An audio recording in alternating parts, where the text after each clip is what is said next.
Tutorial video instructions. This is a video. Students can and should often stop, start, and rewind the video to better read, hear, and understand the video content. There are 8 tutorial topics in the RMA Algebra 1 video collection. Each topic starts with a segment that defines the topic objectives. Students should stop the video and read the objectives carefully. Each topic ends with a segment that summarizes the topic takeaways. Students should stop the video and read the takeaways carefully. Students who master the video content will pass the EOC exam. Topic 3 of 8, Scatterplots. Objectives. Students will be able to 1. Apply mathematics to problems arising in everyday life, society, and the workplace.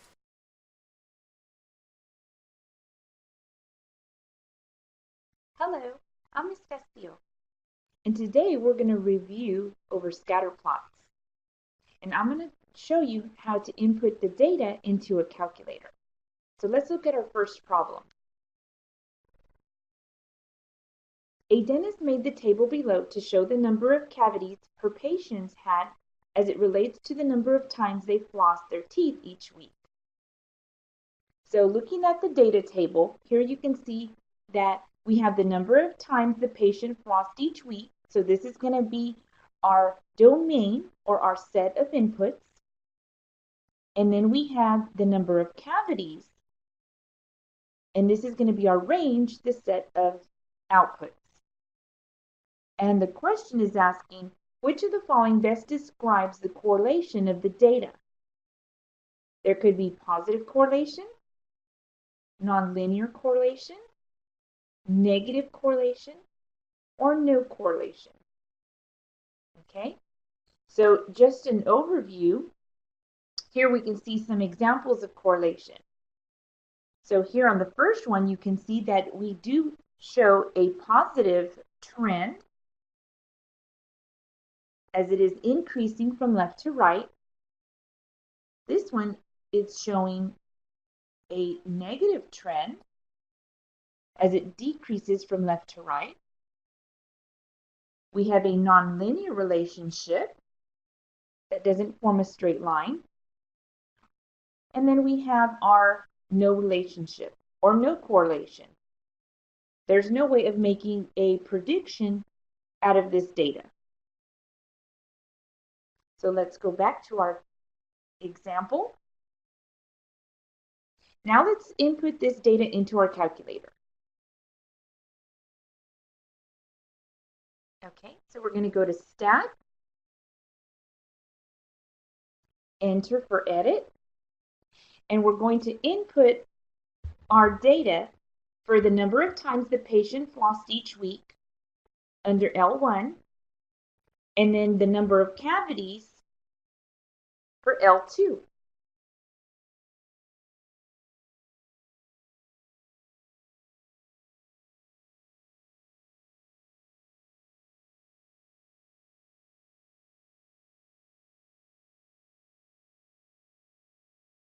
Be sure to go back and double check to make sure that you input your data points correctly.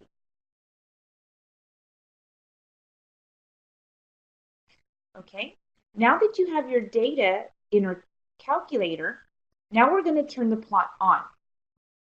Okay, so to turn the plot on, we're going to hit Second, Stat Plot, and here you can see that it's going to be the first plot, so we're going to select Enter for plot 1. And then we're going to hit Enter to turn the plot on, so it'll be bold. And for the type, we will leave that as Scatterplot. So now hit Graph.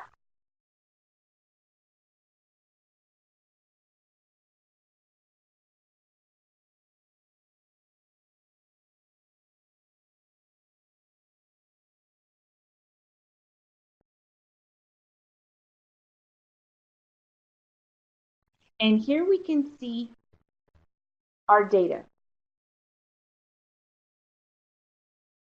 And remembering from the 4 pictures that we looked over on Scatterplots, here we can see that the data is decreasing from left to right. So again, which of the following best describes the correlation of the data? Negative correlation. The data was decreasing from left to right. Very good. Now you try it. I'll pause the video for a moment so you can work out the problem, and then we'll review it here in a couple of minutes. Now let's look over this problem. It says the scatter plot shows the number of visitors to a beach each day and the high temperature in degrees Fahrenheit for that day. So let's look at the table. And here we have the high temperature in degrees Fahrenheit. So this is going to be our domain or our set of inputs. And then we have the number of visitors, our range, our set of outputs.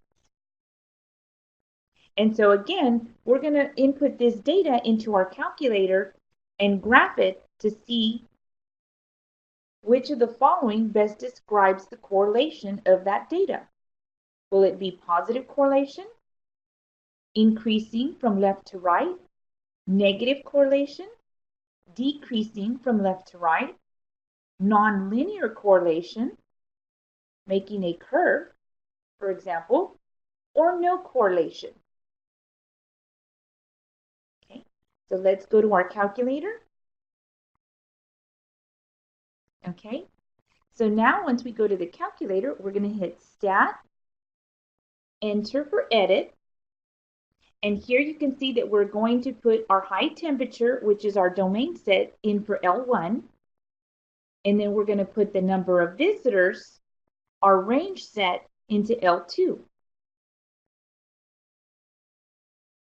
And when you're done, be sure to go back and look closely to make sure that you input the data correctly.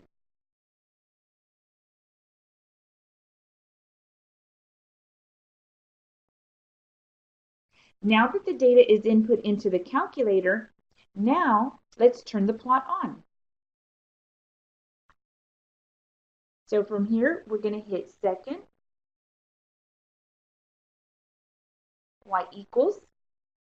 And here you can see the stat plots. We're going to hit enter to select the first one for plot 1. Then we're going to hit enter to select on. And for the type, we're going to leave that for a scatter plot. Now let's hit graph. And notice we don't see any of the data. Well, if you look back at the data table, notice that all the numbers are greater than 10. So remember that our standard screen only goes up to 10 in every direction. So here we would need to zoom. So we'll hit zoom. Then we're going to go to zoom stat. So we'll hit 9. And there's our data. And looking at the data, it does appear that we can make a trend line going through that data or an average. And it does appear that it is increasing from left to right. And going back to our notes, there you can see that if it's increasing from left to right, it has a positive correlation.